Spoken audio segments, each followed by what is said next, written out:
Back in the days before digital distribution, it was pretty common for a developer to release a demo copy of their game. Unfortunately, that practice is now very rare, and I think that's a problem. Hi, I'm Calvin, and today we're going to talk about game demos, where they went, and why I want them to come back.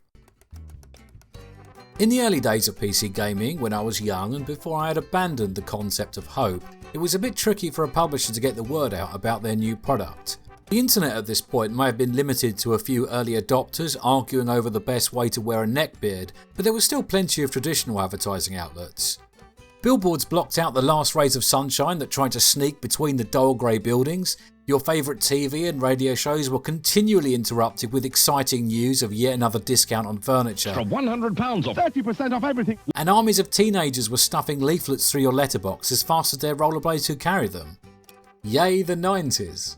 The problem was that using your desktop computer for entertainment was still enough of a niche pastime that most of the efforts of a general marketing campaign would be wasted. In 1990s Britain, only about 15% of households owned a PC, and many of those used it for work instead of gaming. There was no point spending vast swathes of cash on something like TV advertising if most of the people who would end up watching it would have absolutely no interest whatsoever. Back then, everyone watched broadcast television. It was big business, and competition over advertising space was fierce. A single 30-second spot in the middle of a popular show could cost you £250,000, and a whole campaign could run well into the multi-millions.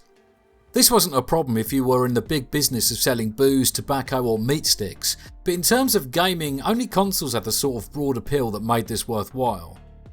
Luckily, there were other options. General PC enthusiast magazines had existed for some time, and these contained a few pages on new or upcoming games, providing a space for a hopeful publisher to get the word out about their latest and greatest. As gaming grew in popularity, dedicated publications would arrive that focused solely on this pastime. The first one we got in the UK was called PC Zone, which had its first issue in April '93.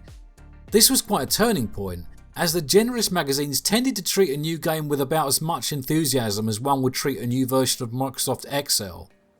The content was very dry and didn't really do much to excite you. To demonstrate, I'll read you a couple of quotes from the review of Ultima 7 in the August '92 issue of Computer Shopper. Nearly 5,000 discrete objects combined across 4,000 screens are found in this latest edition of Britannia. The illusion of endless variety is well maintained, and the top-down animation is extremely effective. Exciting stuff, eh? The energy of the author only ramps up from there, culminating in, if you run DOS 5.0, however, you're in luck. Its HighMem.sys doesn't touch expanded memory, and you can load DOS into high memory. Is he describing one of the most rich and deep role-playing adventures of 1992, or the latest version of Encarta? It's hard to tell. But now we had dedicated gaming magazines written by people who actually cared about games. Each issue of PC Zone would come complete with a couple of floppy disks containing some software, normally in the format of some free games and a demo version of a brand new release. As the years rolled on and popularity of PC gaming increased, more magazines would appear on the scene, and as games got bigger, they would switch over from floppy disks to CD-ROMs. Generally, free games would fall beside the wayside and the physical media would become dedicated to demos. This was understandable, as giving away your hard work for free was not much of a way to build an industry, and most of the free games were pretty low quality anyway. This demo disc from the April '95 issue of PC Gamer was pretty typical of the kind of thing you would get on the cover of your magazine around that time. I don't remember Noctropolis, Panzer General or Creature Shock, but a quick Google shows they were published by EA, SSI and Virgin Interactive, all major publishers at the time. I do remember Full Throttle, which was a superb point-and-click adventure published by LucasArts, Heretic, which was a fantasy shooter built on the Doom engine, and Descent, a first-person game that put you in control of a craft in a series of tunnels and was the first shooter to use entirely true 3D graphics instead of a mixture of 3D and sprites. My point being, these weren't a bunch of random games that they found in a dustbin out of the back of an electronics boutique. These were the 6 most exciting games on the scene that month, released by the biggest and most well-known publishers at the time. The consensus seemed to be that creating a demo and getting it on the cover of a popular gaming magazine was one of the best things you could do to advertise your game at that time. Sometimes these demos were just the first couple of levels that ended with a screen telling you to go and buy the full game. but they were very often carefully curated to provide an experience that would give you just enough time to get a good impression and then leave you hungry for more. They were still accurate representations of the game, but designed in such a way to be a perfect introduction to the full version. The importance of a good demo would actually be an influence on game design as a whole, ensuring the first hour or so of a game was sufficiently interesting and interactive that you couldn't wait to get stuck in. As games became more detailed and started to feature higher resolution textures, sounds and eventually video, it became harder and harder to pack several of them onto a single CD. For a short and particularly stupid period of time, publishers actually believed that more megabytes would mean a bigger and therefore better experience, and tried to advertise it as such. I found some photos of a load of old demo discs and they all proudly display the size in megabytes in big bold caps on the cover. I'm assuming whoever designed these covers probably bought shares in Seagate and then went on to work on Ark Survival Evolved. Nothing says buy a new hard drive like half a terabyte of Dinosaur Simulator. The ever-expanding size of games started to cause a bit of a problem. In 1995 you could probably fit somewhere in the region of 5 to 10 game demos on your cover disc, but by 2005 you were lucky if you could fit 1 or 2. This made it a lot harder for publishers to get their particular game demo out to an audience. Some magazines did try their very best to adapt, either including a second CD, a double-sided CD and eventually a DVD, but these were only short-term fixes. By 2010, many AAA games were far too weighty to fit on a single disc of any type, and digital distribution was becoming more and more common. At about the same time, print media was also undergoing a rapid downward turn. Although most of the magazines had a cover price, the majority of their operating costs were paid for by the advertisers, and many of these were in the process of moving their budgets from print to online, and the bottom fell out of the publishing industry. Readers too had now other places they could get their game related info, from forums, websites, blogs and the like. In the year 2000 in the UK, we had CVG, GeForce, Games Master, PC Format, PC Zone, Planet PC, PC Gamer and more, but by 2015 I think PC Gamer was the only one left. All of these very different but interconnected events brought about a significant change in the way that the news of a new PC game was distributed. Demos were no longer an important part of the marketing, and I believe that a lot of the studios probably breathed a sigh of relief. You see, game demos are one of those things that's a huge benefit for the customer, but often a big problem for a publisher. If your job is to try and release an underwhelmingly average game, then the thought of someone getting to try it before they have to hand over their cash is terrifying.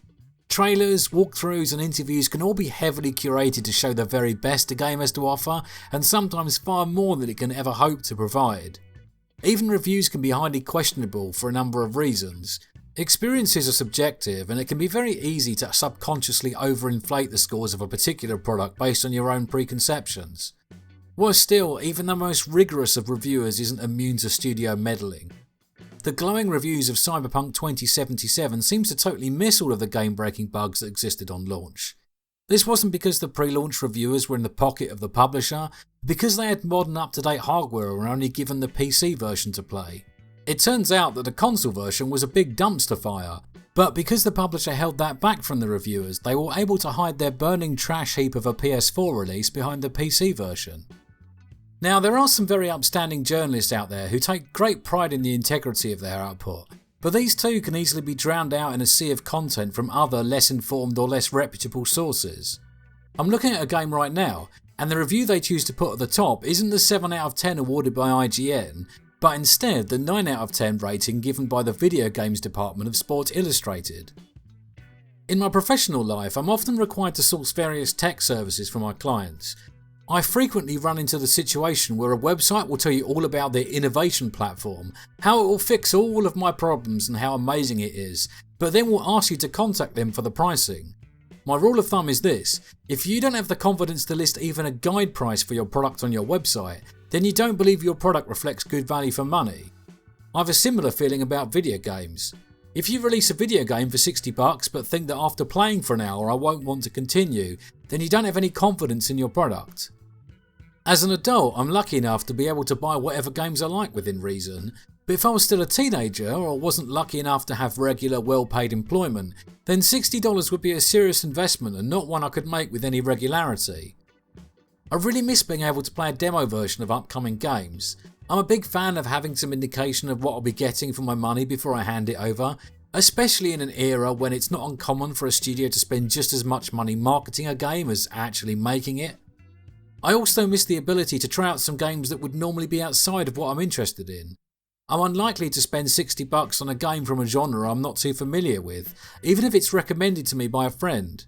But if I could try a free demo, then I would probably discover a lot of games that I would never even thought about before.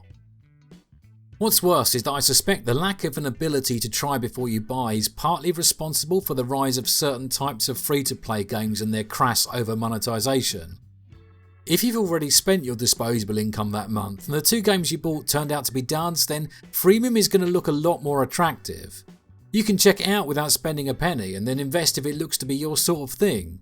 But once you're in, you're in. Now they have you in their greedy little claws. You tell yourself you're just going to buy the Super Advantage Starter Gold Bundle, but before you know it you're neck deep in microtransactions, sparkly wizard hats and Hello Kitty cars.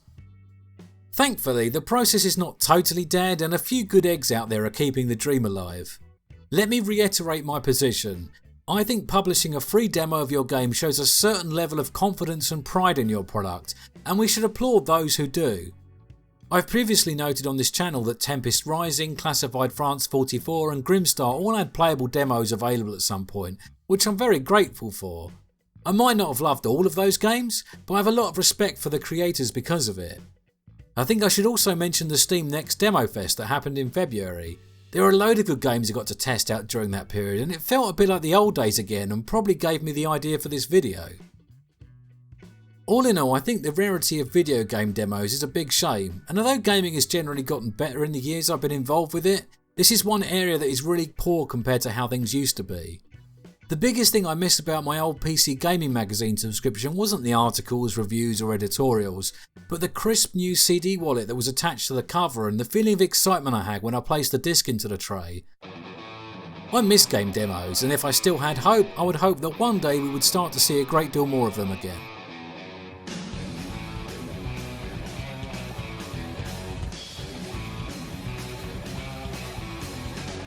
Hi there, were you gaming back in the good old demo days? Write me a comment, let me know how you feel about them. If you enjoyed this video, click the like button, and if you want more of this sort of thing then subscribe to my channel and I hope to see you back soon.